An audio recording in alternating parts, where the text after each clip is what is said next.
Welcome back, and to further discuss the shocking Australian response and the extraordinary developments over the past 24 hours, let's bring in now radio legend Ray Hadley. Ray, well, let's start with these concerning scenes that we've seen in Sydney yesterday. A pro-Palestinian crowd suddenly started supporting this radical extremist regime. There's this one photograph. I mean, never mind the fact they've been executing women for daring not to cover their hair. This photograph shows a protester holding up a picture of Ayatollah Ali Khamenei. I mean, Ray, how ignorant are these people of what's actually going on in Iran? Well, the people who gathered, it's no different to what happened October 8, 9 and 10. I mean, ill-informed oafs. And then Marine Faruqi and others there, you know, jollying them along. She should be more concerned about what's happening in Pakistan with India as opposed to what's happening in the Middle East. But look, the river to the sea chant, it's been dispelled. If you're a historian, even with a little modicum of common sense, you understand that the Jewish faith have been there a lot longer. They're not colonised in any way being a colony there. They haven't colonised that particular area. Jews are indigenous to the land. Yeah, of Israel. I mean, it's nonsense. It's not. But see, I saw something today that a mate sent me, and it was an American thing, and they asked a question of a woman, and she said, and she was protesting along the same lines of what we're putting up with here yesterday, and she said, "Well, they're Muslims." He said, "Who's Muslims?" He said, "Oh, the Jewish, the people in Israel, they're Muslim." He said, "No, that's the other side." You know, and most of the people protesting, not all of them, but most of them are young ones who had no idea what happened during the war, the Holocaust. They've got no idea of what was the Jewish faith was subjected to by Hitler and the Nazis. They're rewriting history, and it's so annoying.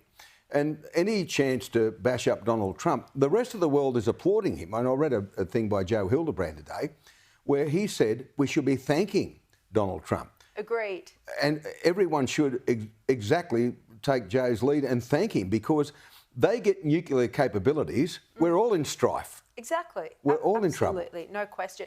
And sometimes I think Albanese and Penny Wong are almost as ignorant as those protesters. Well, you've got to forgive the Prime Minister because deep because he down, was one of those protesters. Thank you. Ray. You've got me. No, I interject all the time. Don't worry about it. No, you're exactly right.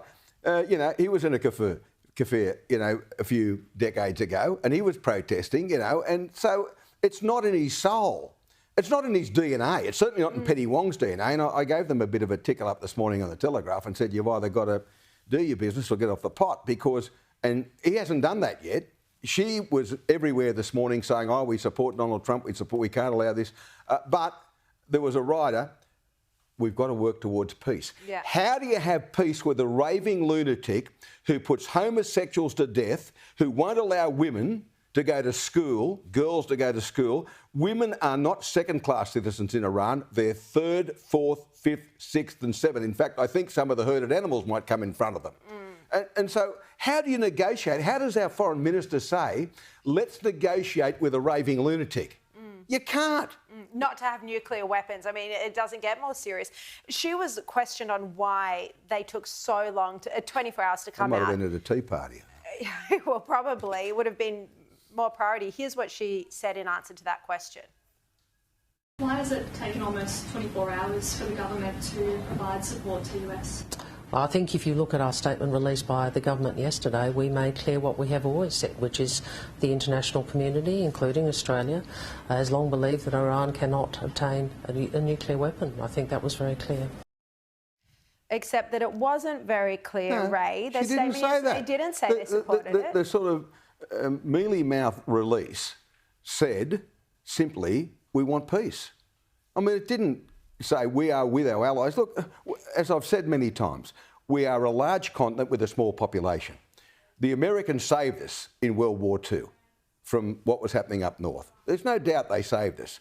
And if we want to be saved again from some other person that may want a bit of our territory and a bit of our wealth in terms of what we have on the ground here, we're going to be calling on the Americans again. Yeah, I mean, we are not a race of people who will, you know, doff our caps to people. We're fairly, you know, proud. But at the end of the day, we're 25, 26 million people, and we need the United States of America might, if something might happen in the future. Now, Donald Trump would be fully entitled to say, well, listen, fellas, where were you when we needed you? Yeah, he might tear up AUKUS over and our lack of commitment to defence. The Prime Minister has done nothing today to allay those fears. He has done nothing. And I saw Scott Morrison, God bless him. Wasn't he excellent? Well, for the first time, and I know when they leave politics, the last thing they want to do is bag the opposition, you know, a bit of respect for the position he held as Prime Minister. But he was strong. And he said some very sensible things about the Prime Minister.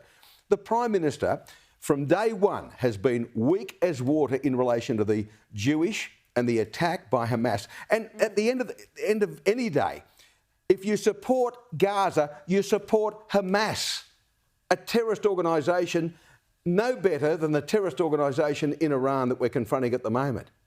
So, I mean, I don't know what he gets, but as I said, maybe it's in his DNA, and there's a little birdie in the back of his mind saying, now be careful, because remember how you really think about this issue from your university days and all the rest of it. And maybe there's still a part of you that thinks that way.